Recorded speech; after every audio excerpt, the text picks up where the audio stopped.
Olá, boa noite. Seja bem-vindo ao ND, que hoje vai falar sobre um assunto que está muito em alta.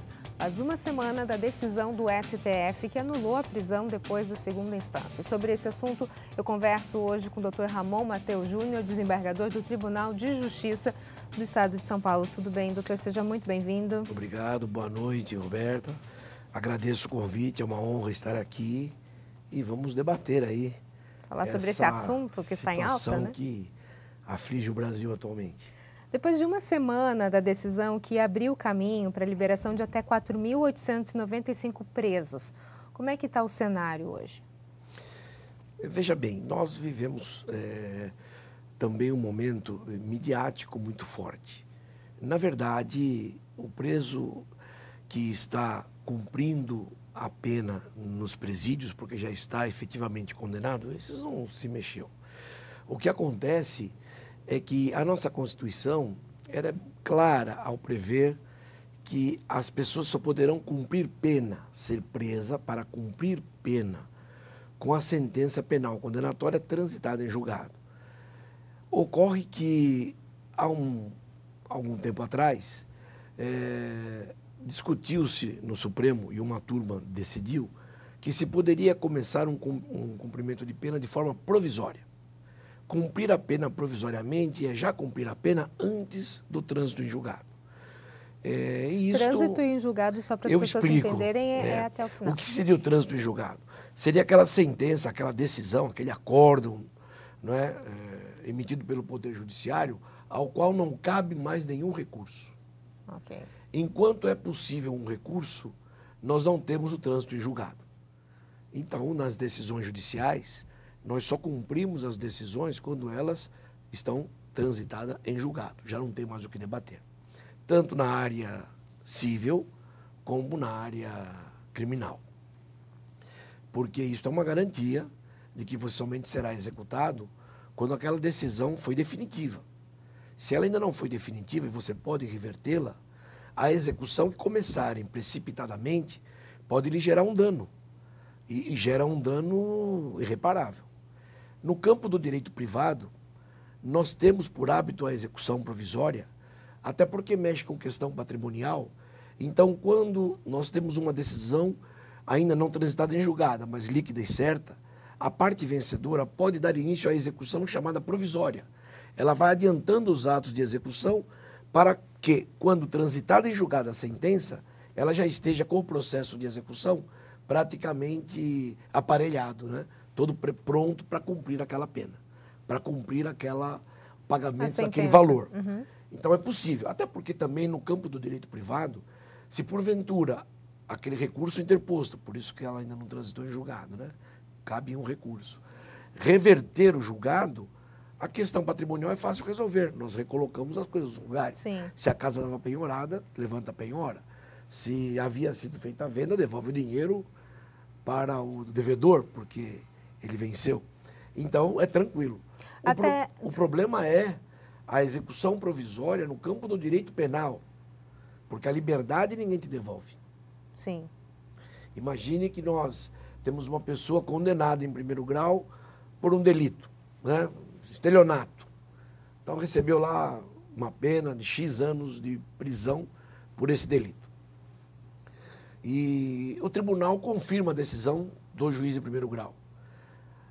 Ao confirmar a decisão do juiz de primeiro grau, nós teríamos, segundo essa tese, a possibilidade de já levar preso aquele condenado, ainda que ele tivesse recursos para as instâncias superiores, já levá-lo preso para cumprir a pena.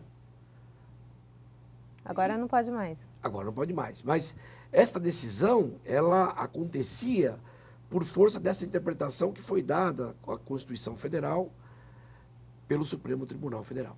Eu vou até, para ser didático, a gente vai conversar da seguinte forma. Nas primeiras lições de direitos, nós sabemos que a sentença penal condenatória, somente ela pode permitir a prisão para cumprir pena.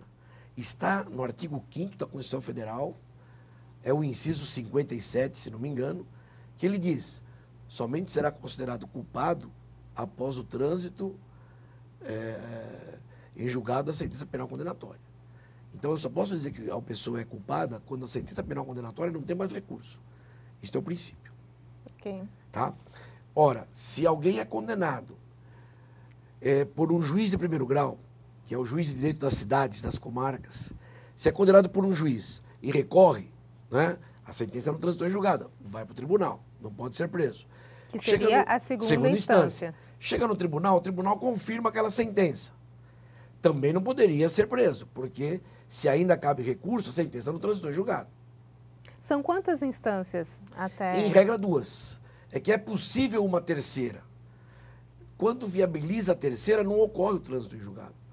Então, nós tivemos situações em que, viabilizada a terceira via recursal, não se cumpria a pena. Que situações seriam essas? Dá pra gente dar Vamos um imaginar exemplo? que nós tivemos o caso, por exemplo,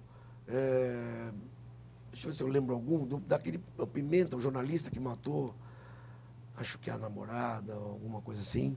Ele foi condenado em primeiro grau, em segundo grau, e ele recorreu às instâncias superiores e o recurso foi recebido.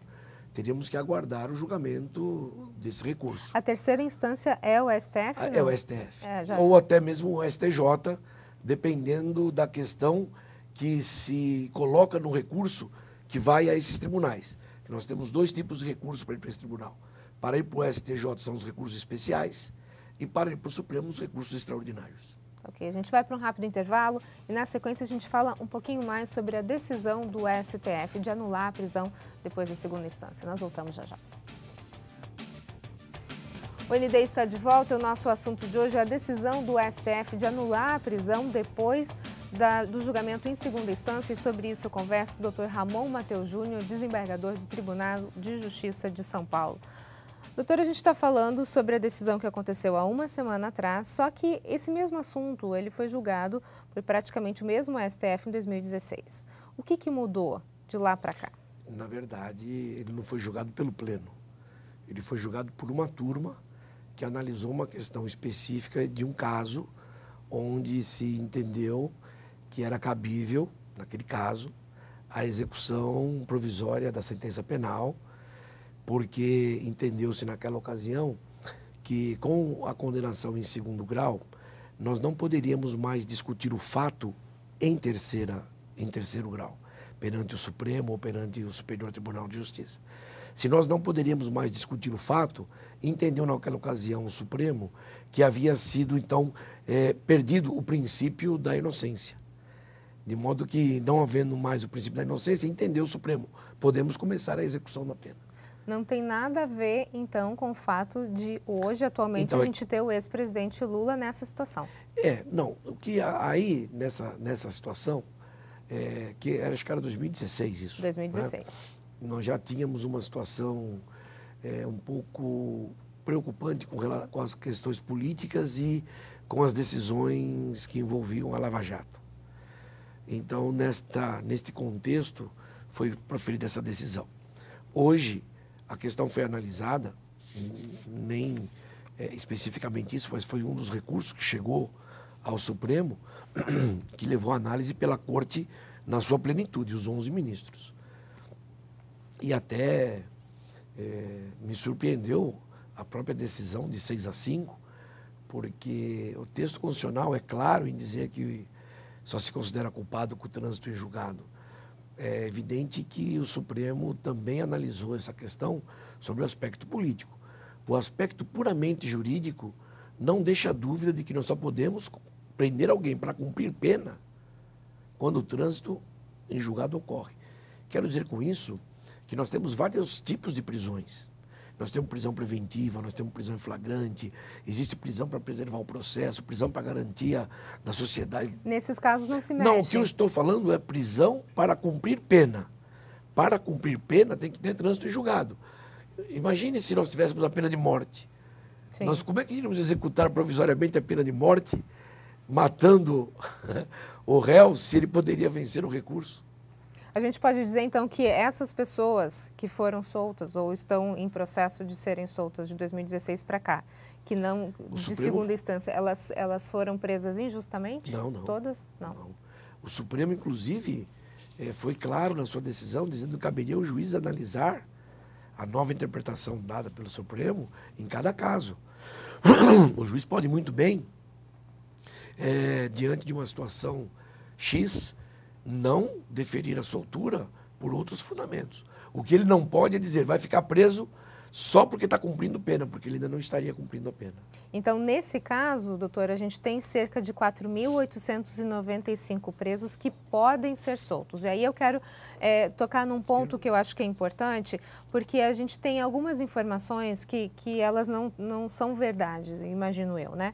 Por exemplo, depois da decisão, surgiram essas informações de que presos ligados ao crime organizado, estupradores, pessoas envolvidas em casos nacionalmente conhecidos como Nardoni, que eles seriam libertos por conta dessa decisão. Essas informações, a gente pode dizer que são fake news? Lógico. Imagina a questão do Nardoni. O Nardoni está cumprindo pena, está em julgado. Está cumprindo a pena. Aliás, já cumpriu parte da pena. Daqui a pouco ele vai entrar até em regime semi-aberto, eu nem sei, não tenho os dados do processo dele, mas foi transitado em julgado. Porque acaba trazendo um pavor coletivo quando vê essa decisão, por exemplo, vai soltar todo mundo agora. Não vai mudar nada na sociedade.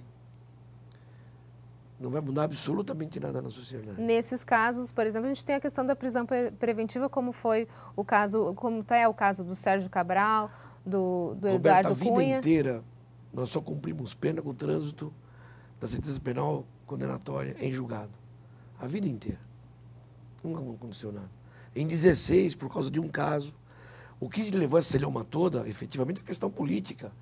E a questão do Lula, que eu me recuso a analisar, porque seria nós misturarmos, usarmos o sistema judiciário, porque temos raiva de uma pessoa, né? Temos ódio de uma pessoa.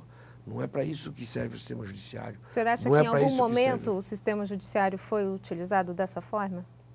Então, o que me preocupou nessa pergunta foi as gravações que foram transcritas, né? E que envolviam o juiz Moro. Porque eu não acho que é conduta de um juiz você entrar em contato com o acusador, decidir o que você vai fazer junto com o acusador, em detrimento de um réu.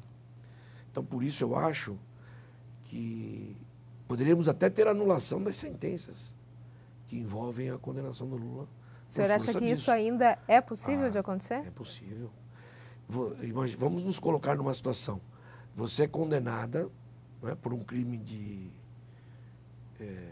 corrupção, cujas provas são muito tênues. Na verdade, ele seria o chefe de uma grande quadrilha onde ele recebeu uma reforma num apartamento que não é dele e que ele nunca morou. Isso... As pessoas saíram com milhões, tem apartamento com bilhões guardado ali, o chefe. Então, isso seria... Mas é corrupção.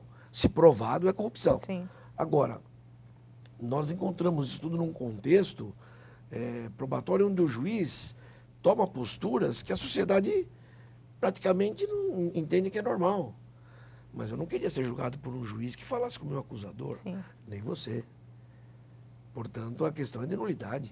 Se eu sou juiz, desembargador de um processo, e vou julgar um recurso, e eu vou me mancomunar com um dos advogados para uma das partes ganhar, evidentemente que a minha decisão tem que ser anulada. O senhor acha que isso que aconteceu semana passada no STF teve um caráter moral, constitucional ou político, ou as três coisas? A votação de 6-5 me leva aqui que nós temos um Supremo com temor da opinião pública. Okay. E isso é que levou uma decisão tão apertada numa questão juridicamente tão clara. Porque a população está bastante envolvida nisso, né? E agora vamos à porta do Supremo. Isto é um problema. Inclusive eu vejo, às vezes, nas redes sociais, acompanho, pessoas querendo que o Exército Brasileiro feche o Supremo. Nossa, seria a maior banalidade possível. E as pessoas preferem isso do que um Estado de Direito. A gente vai para um rápido intervalo e, na sequência, a gente fala um pouquinho mais sobre o STF. Nós voltamos já já. O ND está de volta e o nosso assunto de hoje é o STF. Sobre isso, eu converso com o Dr. Ramon Mateus Júnior, desembargador do Tribunal de Justiça de São Paulo. Doutora, a gente está falando sobre essa votação da semana passada, que até hoje está trazendo alguns respingos, inclusive o Senado e a Câmara tentando mudar essa Constituição, porque, na verdade, quando o Dias Toffoli deu o seu voto, ele falou isso, né? Ele falou que ele estava protegendo a Constituição, que ele entendia aquilo como sendo algo da Constituição e que se o Congresso quisesse mudar, que mudasse a Constituição. E a gente começa a ver, então, esse movimento tentando interferir nessa decisão do STF. Como é que o senhor vê isso? É possível isso acontecer? Veja bem, a Constituição admite alterações por emendas constitucionais, mas algumas matérias não podem ser objetos de emenda constitucional. É aquilo que nós denominamos no mundo jurídico de cláusula pétrea. São cláusulas imutáveis. Não se pode mexer, salvo se rompermos a Constituição. Então, veja bem, quando nós criamos a Constituição do Brasil, nós fizemos um poder constituinte originário. Esse poder constituinte originário tem o poder de descrever na Constituição o país que ele vai montar.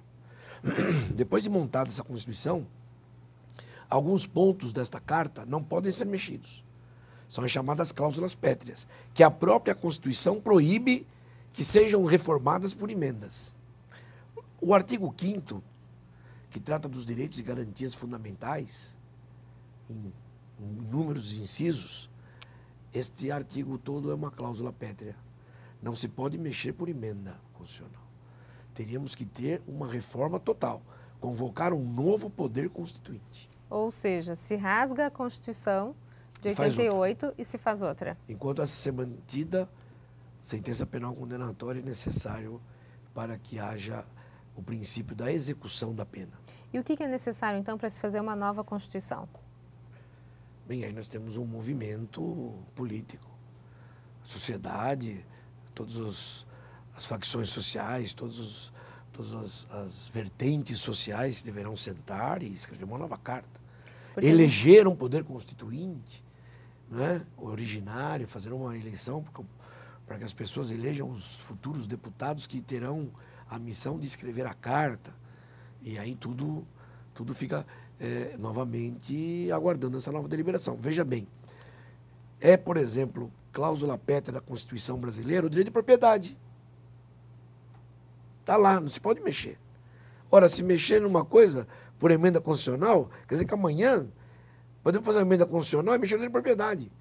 Sim. Imagine que amanhã ganha aí uma facção comunista e caminho poderia, lógico, coisa. A mesma carta vai ser proteção para todos. Não se pode olhar com apenas um olho a carta constitucional, você tem que olhar como um contexto geral. Agora, esse movimento que a gente vê de alguns partidos falando que, de repente, não se vota nada até se resolver essa questão, isso pode ser, então, emoção do calor do momento? Isso o senhor acredita que não vai acontecer? Se eles estão preocupados em fazer uma emenda constitucional, mexendo na Constituição e não se vota nada, eu fico preocupado com a concepção do Poder Legislativo do Brasil. Porque, evidentemente, eles têm muitas coisas a votar, aliás, estão com grandes projetos, reformas. O novo governo tem ideias diferentes dos governos anteriores, que ele quer implantar. Então, tem muito trabalho o Poder Legislativo para paralisar um país por causa de uma questão de cumprimento de pena sensível, que isso está transcendendo a questão jurídica. E ninguém está preocupado com quantos presos estão na rua. Estão preocupados com um preso que está solto. Agora, esse caso chamou muita atenção por conta do impacto político. Claro que a gente está falando dessa questão da Lava Jato, a gente está falando da soltura do ex-presidente Lula, de vários outros que estavam nessa situação, mas, de um modo geral, como é que a gente pode ver esse impacto na sociedade? Por exemplo, custos. Sai mais caro segurar alguém, prender em segunda instância, não? Este custo não, custo não. Mas há um custo de manter os presídios, que é próprio do Estado. Então, penso-se até em privatizar os presídios, terceirizar, já ouvi falar muito sobre isso. Mas hoje deve ter um custo, não deve ser barato. O Brasil, acho que tem uma população carcerária, uma das maiores do mundo. A gente fala que a lei no Brasil não é aplicada, mas nós temos uma população carcerária imensa. Todos os presídios no Brasil são superlotados. Então, muitas vezes nós usamos frases de efeito para gerar uma forma de convencimento. Mas nós temos muito preso. Nós temos um sistema judiciário penal que atua, trabalha constantemente, as polícias, o Ministério Público, as ações penais são muitas. Ninguém pode falar que no Brasil ninguém vai para a cadeia. Isso é uma falácia porque nós acabamos analisando as exceções. Alguém que fez uma maldade, matou uma pessoa, conseguiu fugir, ou um juiz que errou uma decisão, e isso tudo ganha uma conotação de impunidade, né? E não acredito que nós possamos estar inseridos nesta fama de impunidade. Trabalhamos Será que não muito. é esse o sentimento que acabou polarizando a população nesse aspecto de impunidade? Eu acredito que esta matéria da impunidade, que passa muito pelo poder econômico, porque normalmente os réus que têm mais condições econômicas contratam uma defesa técnica melhor e dificulta mais a ação do São esses que vão subir as instâncias, né? São esses que vão subir as instâncias. Os pobres ficam no Tribunal de Justiça. Na primeira instância. Às vezes na primeira. Transitou em julgado, porque a sentença penal de primeiro grau, decorrido um prazo, não houve o recurso, ela transitou em julgado.